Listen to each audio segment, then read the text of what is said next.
Hello, so we're going to do our midterm 2 review. So midterm 2 is on all of the material that you have covered so far in your CS 110 curriculum, which makes up your core curriculum. And, people have been asking, oh, is it just on the second half of the semester? So, no, it's on the whole semester because, as you know, as you've been working on the material in the second half of the semester, you've actually been utilizing all the tools that you were taught in the first half of the semester. So, there's not much you can do without variables and conditionals and loops and functions. So this is really tying in everything that you've learnt. And I really strongly suggest that you go through and review your assignments. Feel free to try to do them again.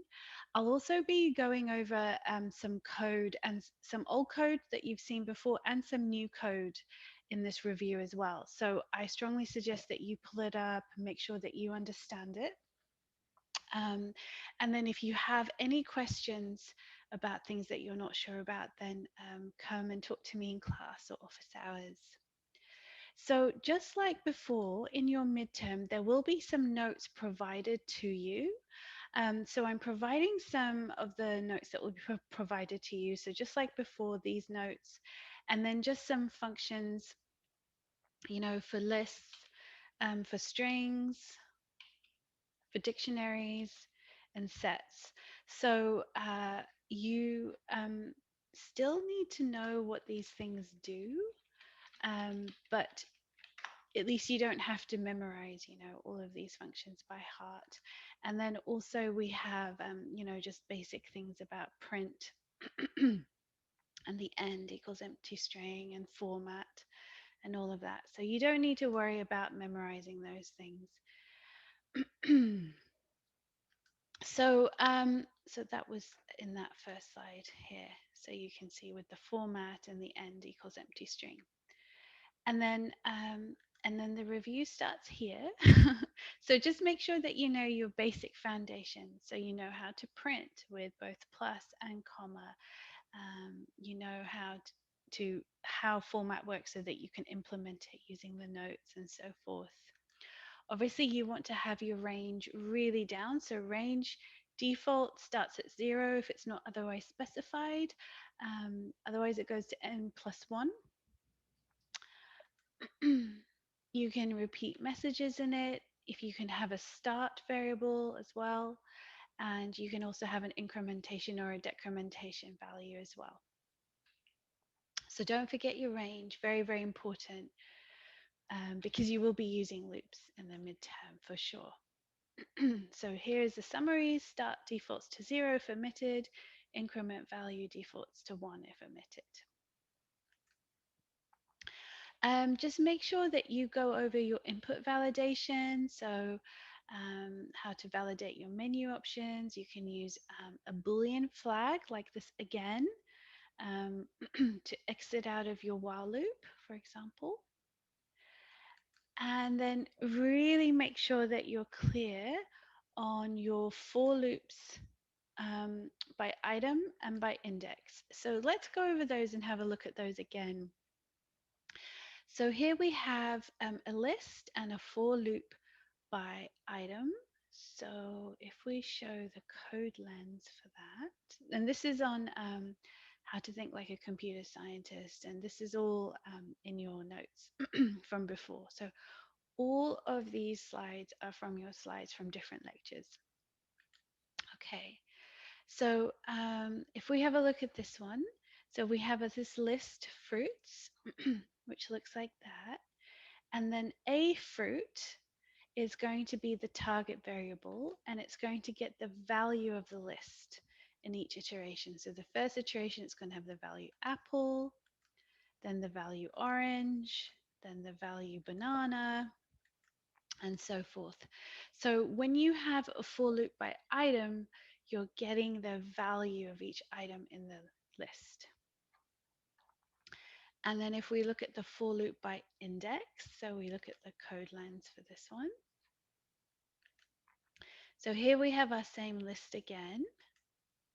And this time the target variable position has the value 0. So it's no longer the value of the item, it's an index number, hence the term for loop by index. So position has a value 0, which is the index number. So we're going to use that index number, position, to access the item in the list using the index. So we say fruits 0, that will give you apple. Then position will be incremented by 1. It'll have the value 1. So then we'll say fruits index 1, which is the value orange. You can see there. And then it will have the value 2, which will be a banana, which you can see there, and so forth. So it'll go through the list like that. So just make sure you're really clear about your for loops by item and by index.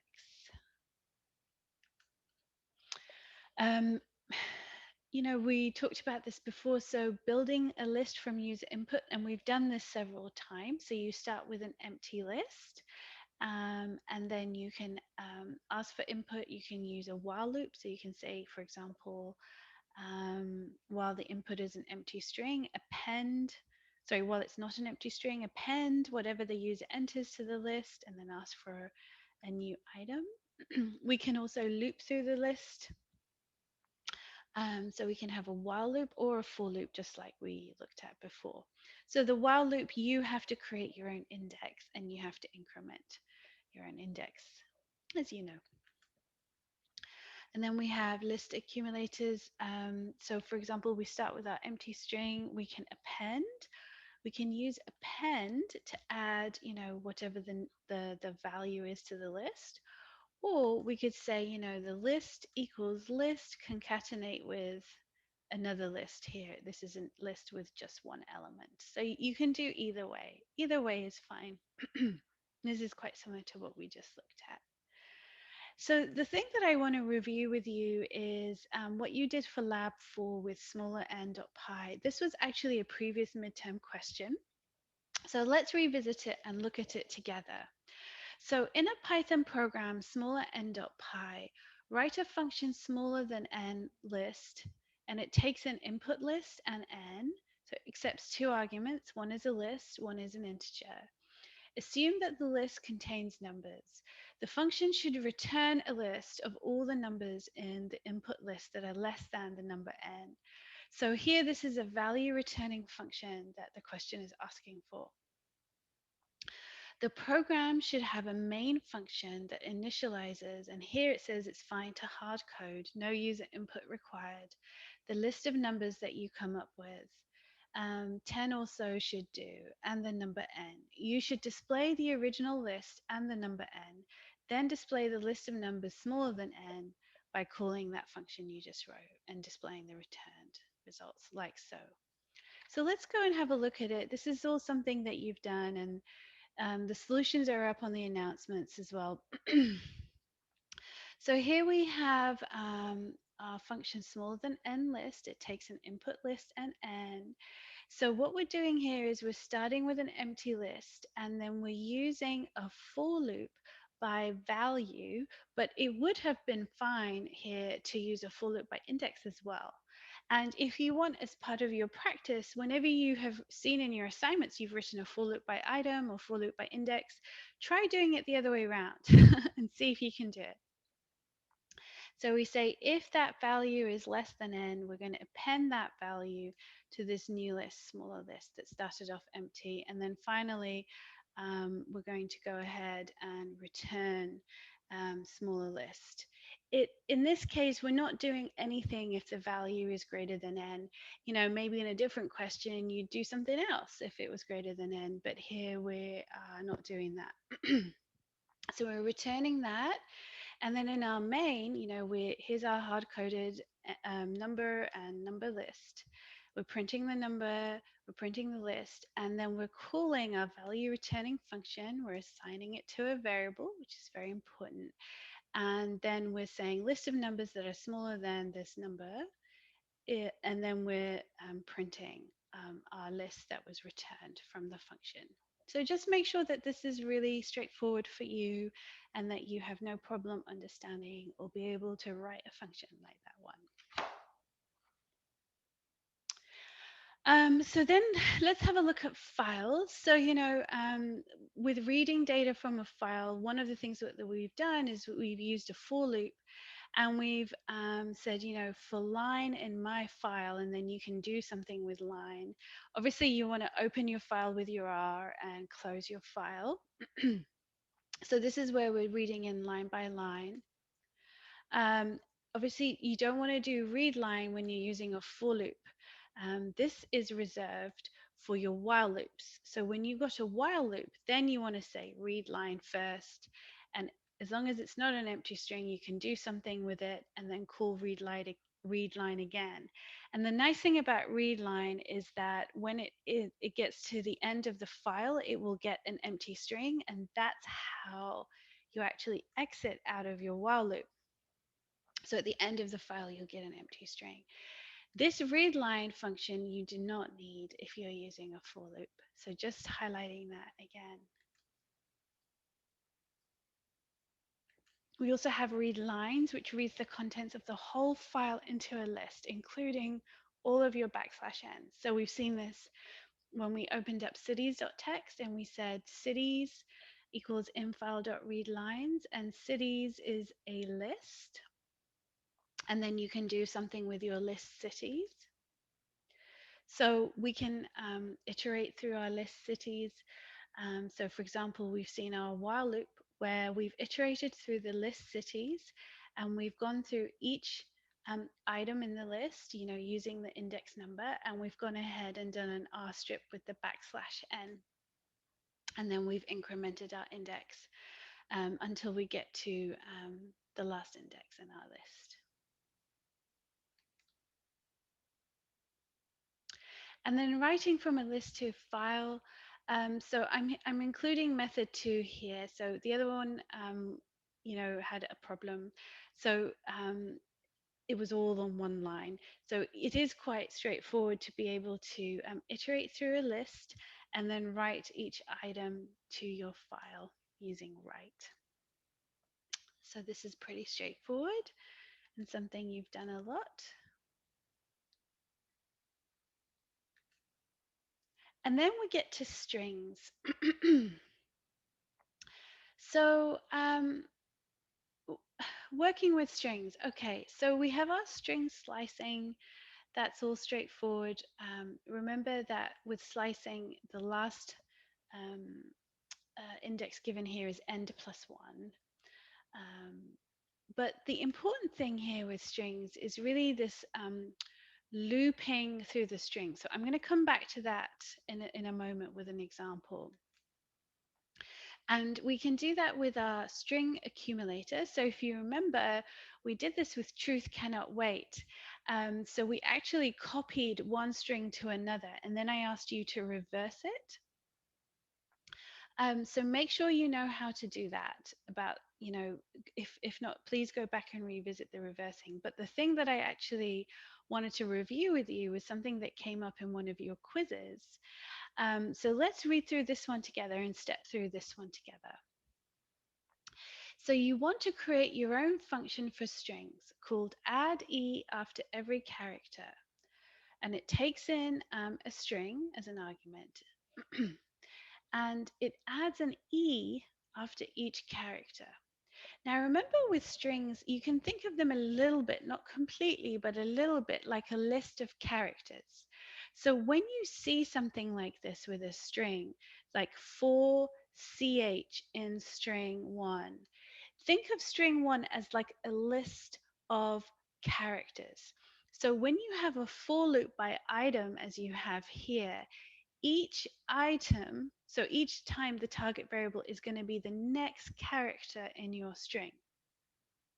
Now, if you remember when we did this before in the slides, without any kind of adding an E, just a straightforward copy, we actually had it so that it was like this. We had string 2 concatenate with the character. So string 2 equals string 2 concatenate with the character.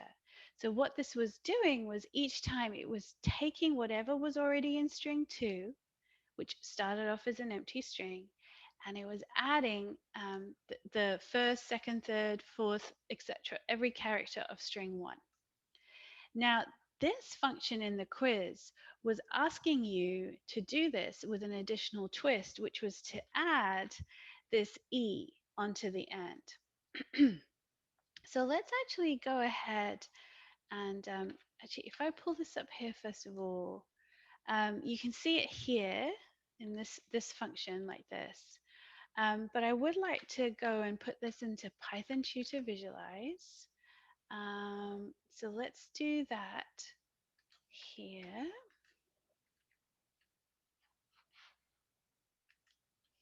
And Python Tutor Visualize is so nice for anything you don't understand.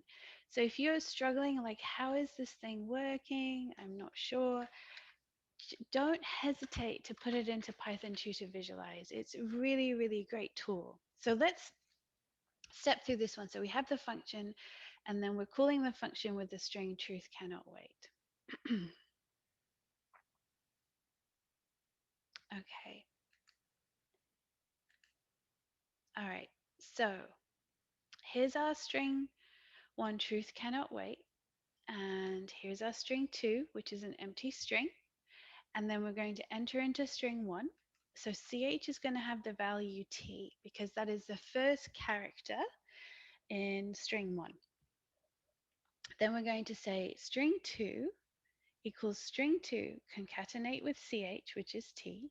So right now it's an empty string, and then concatenate with e. So you can see string 2 now gets the t and the e. Right? Let me go to the next one. Now ch is r, and now we're going to concatenate string 2 with ch with e. So then we go re, and we add that onto the te. Next time, ch is u. So we're going to add TERE to u to e. So it's going to be UE at the end of that. And so on. So for every iteration, we're taking the next character in string 1, we're adding it to the end of string 2 and adding another E. And if there's a space, we do the same thing. If there's a space, we just put in a space and add an E. And you can see we do this and all the way to the end. So please make sure that this one is clear to you and how it works. Here is another question from your quiz. So this quiz question was actually asking you, what does this function do? And this is actually something that you actually had to do for your lab 6. So it was one of your questions. So let's actually take this function and put it into Python Tutor Visualize.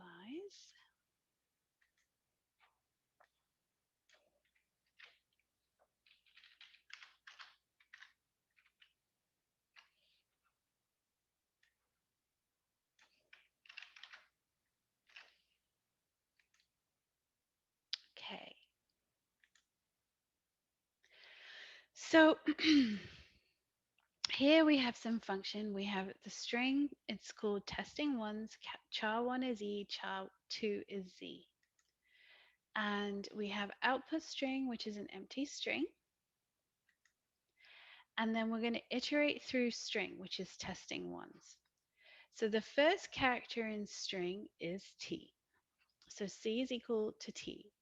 Then we go in and we say, if C is equal to char1, remember that's E, which is not, so we go straight to the else. So we say output string, and remember when this is long, it means output string equals output string concatenate with C, which in this case is T. So that's going to be an empty string with T, which gives you T. Then we go back and now the value of C is going to be the next character in the string, which is E.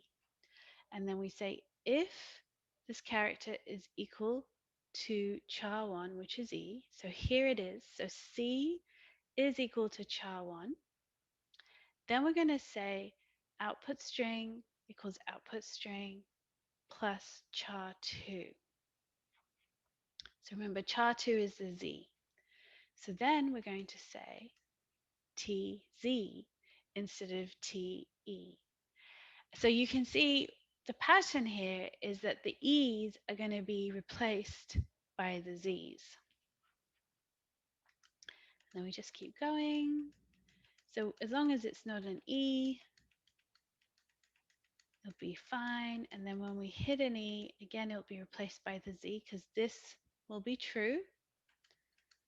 And then we'll finish. So please do make sure that you understand that one and how that works, and you would feel comfortable writing something like that. And we can also do a review of functions. So this is something that obviously you've covered many, many times.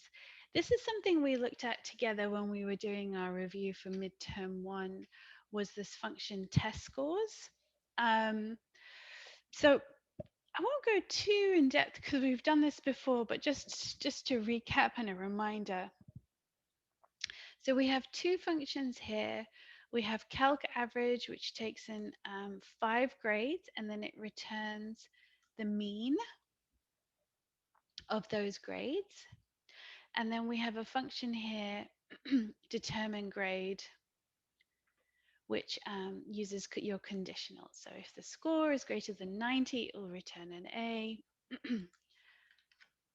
think that's a bit messed up there. So that's supposed to say, there we go, if the score is greater than or equal to 80, it'll return a B, and so forth. So these are pretty straightforward functions that you know very well how to do. And you know to catch if you have a value returning function in your variable. If you're printing, you can put it into your print. It will be lost, but at least it will be printed to your screen. Or you can pass it into a variable and then print it, which is the method that I would normally recommend. And then you call the determine average here. So this is the one that you've seen before, but the one I wanted to cover in a bit more detail was this function. And so this is like more basic. This is just covering functions at this point. Future value. So suppose you have a certain amount of money in a savings account that earns compound monthly interest, and you want to calculate the amount that you will have after a specific number of months. This is, by the way, chapter 5, programming exercise 19 from your Gaddis book. The formula is as follows. You're given a formula and the terms in the formula. So write a program that prompts the user to enter the account's present value, monthly interest rate, and the number of months that the money will be left in the account. The program should pass these values to a function that returns the future value of the account after the specified number of months. Okay, so all of these will be provided to you, by the way, all of this code. So let's have a look. So here's some local variables. So these are the terms of the formula. And then you're asking for input present value, interest rate, months. And then you have to create this function, sorry, here, get future value. So let's jump to our function get future value. So it takes in these 3 arguments, and then it carries out that formula, and then it returns a value. This value is caught in this variable, and these are the 3 variables that are passed in as arguments. Then we print the information, we use format, and here's the future value that was returned that gets printed. So this is a pretty straightforward. You should be a lot more comfortable with functions. You've been using them a great deal. So I don't think this is a difficult one for you at all. Now, working with dictionaries. So this is a really important topic. So let's go through some of these things, and then we'll do a bit of sets, and then I have two examples to show you on dictionaries at the end as well, because this is an important one.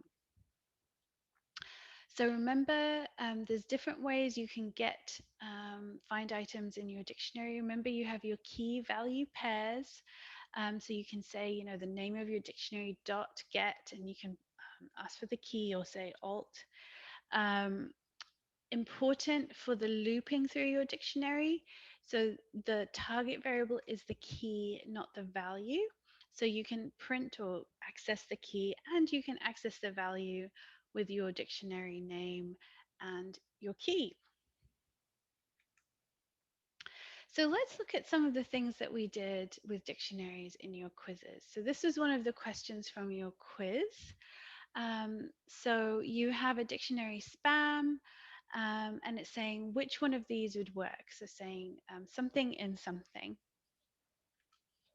So out of the choices that you have, this is the answer. So you could say name, which is a key in this dictionary, is in, and then spam.keys will return all the keys. It wouldn't be C, age. Age is a key, but spam.values uh, is just going to return you the values here, and we can't do it the other way around as it is here. And name age doesn't work because age is another key.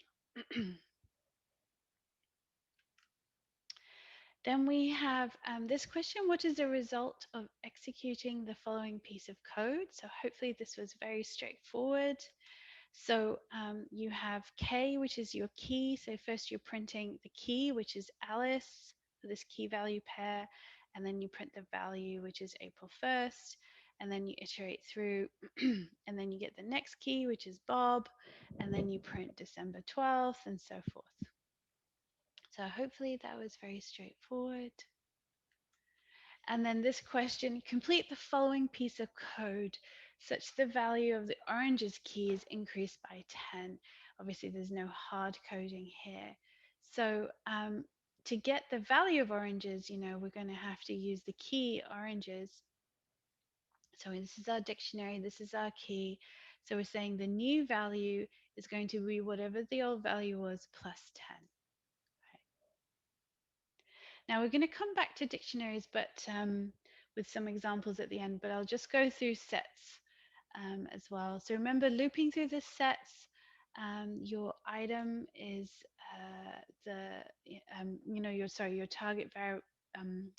your target variable is whatever item is in your set. So there's no key values here. You can use your pop to return whatever value you want and do something with it, but that value will be removed from your set. And then you have these ways of getting the union of your set and the intersection of your set.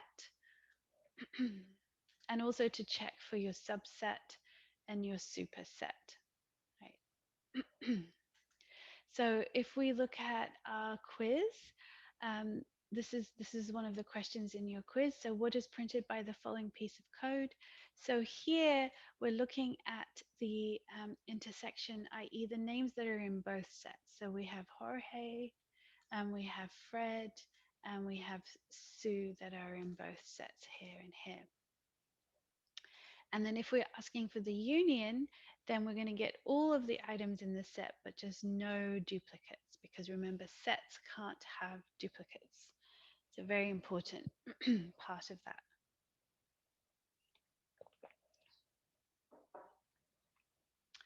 Okay, so now I'd really like to do a deeper dive into dictionaries because this really is a very important topic. So the first thing I'd like to do is look at this program from your Gaddis textbook. It's actually program 9-2. It's called birthdays.py, and the code is provided for you. It's on page 541 in the latest edition. So let's read the question. A program that keeps your friends' names and birthdays in a dictionary.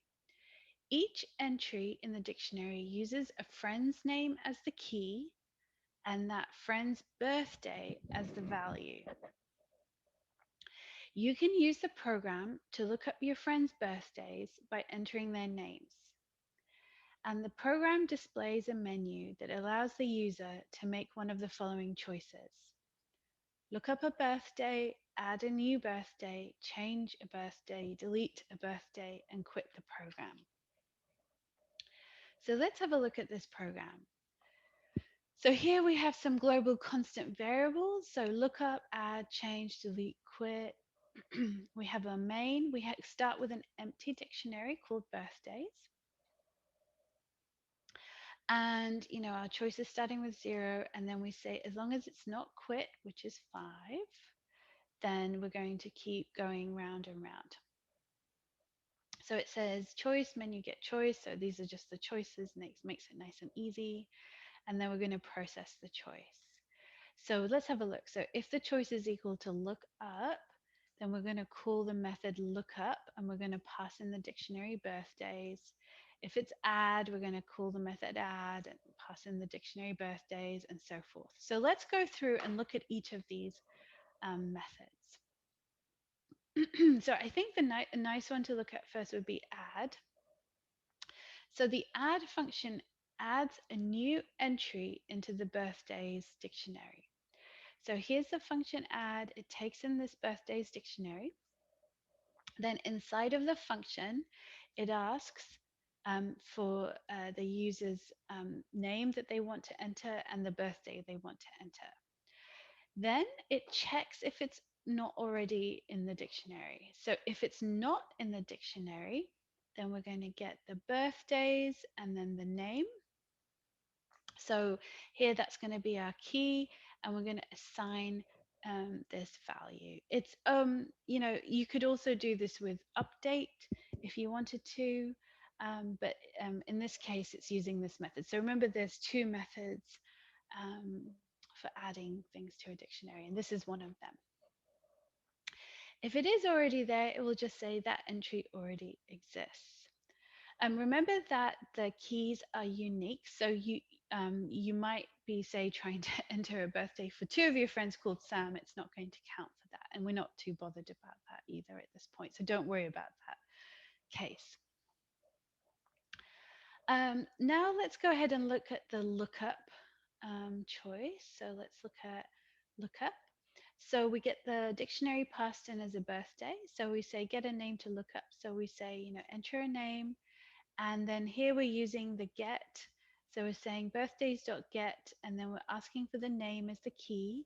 And if it's not there, it's just using that get, name alt thing. So otherwise it's just going to say not found. But it's fine here if you wanted to say, check again, like if name is in birthdays. And then if it's not, you could use an else and say not found. That would have been perfectly fine too. Um, let's look at change. Okay. So this changes an existing entry in the birthdays dictionary. So remember with dictionaries, you can't change the keys, you're going to change the value. So we ask for the name and we check if name is in birthdays. Um, and if it is in birthdays, we ask for the new birthday and then we update using the key, the value of that key with this new birthday. Else we say this name is not found. And then finally, let's look at delete. So it just deletes an entry from the birthdays dictionary. So again, we ask for input and then we check, is the name in birthdays? If it is, we delete that one with the key, else we say that name is not found. And if they enter 5, obviously we're going to exit because of our while loop sentinel. So that's a really nice program, I think, and I think you should study it, make sure you understand it. You can also read through it in your textbook.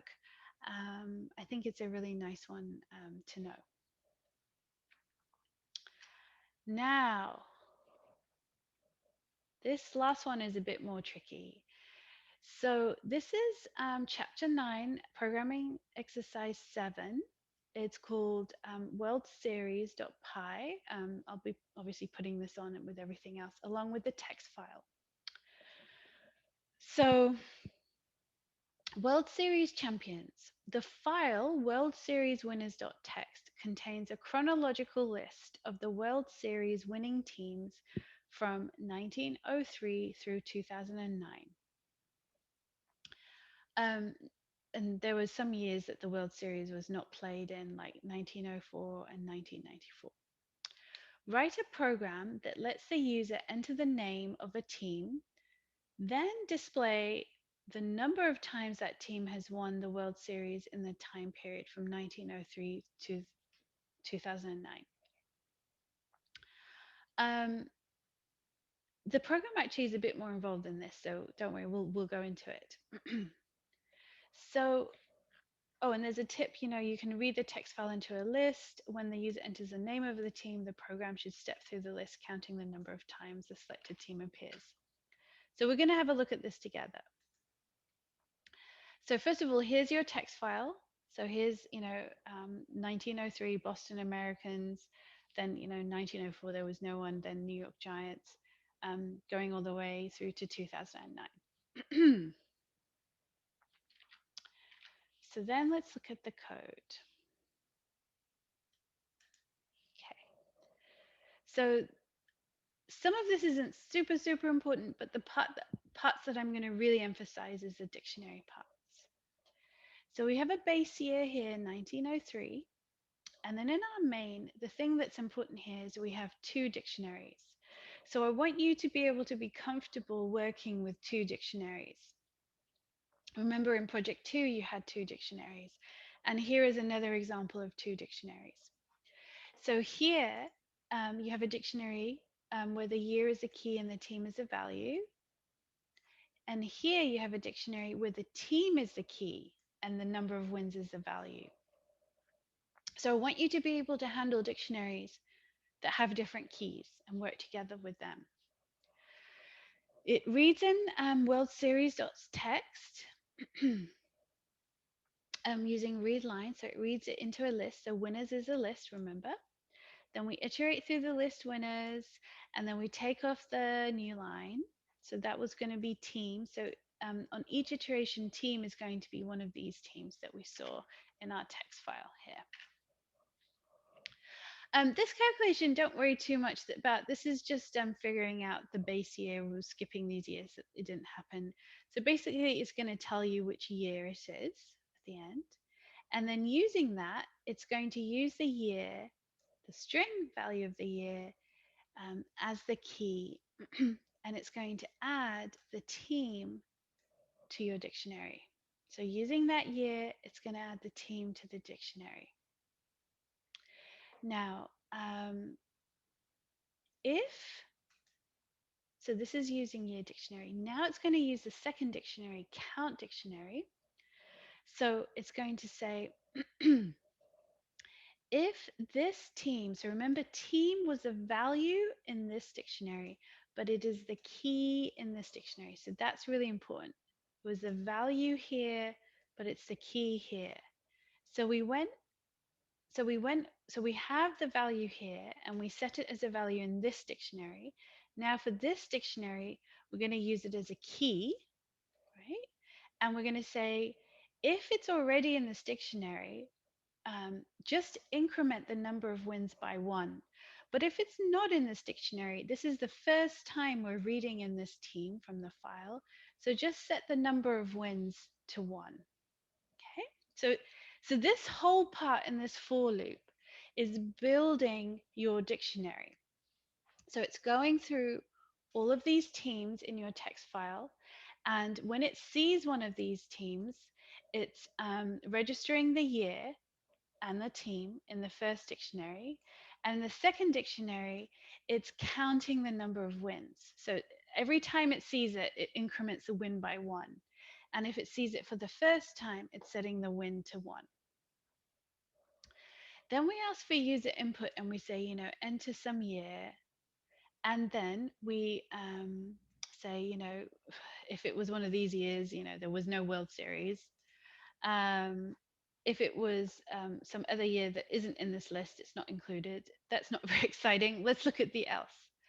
So then it says the winner, right? So it uses the year to access the value in the year dictionary. So let's go back and look. Remember, year dictionary, year is the key. So it's using the year as the key to access the value, which is the team. So winner is going to be the winning team for that year. But the other really nice thing is we're going to use winner as the key for the next dictionary, which is the number of wins, right? And then we can print the team that won in the World Series in that year is the winner, which we got here, and they have won it this many times, which is the wins. So this is really nice example, and please make sure that you understand this one because it's an important one and it's how we're using our dictionaries. You know,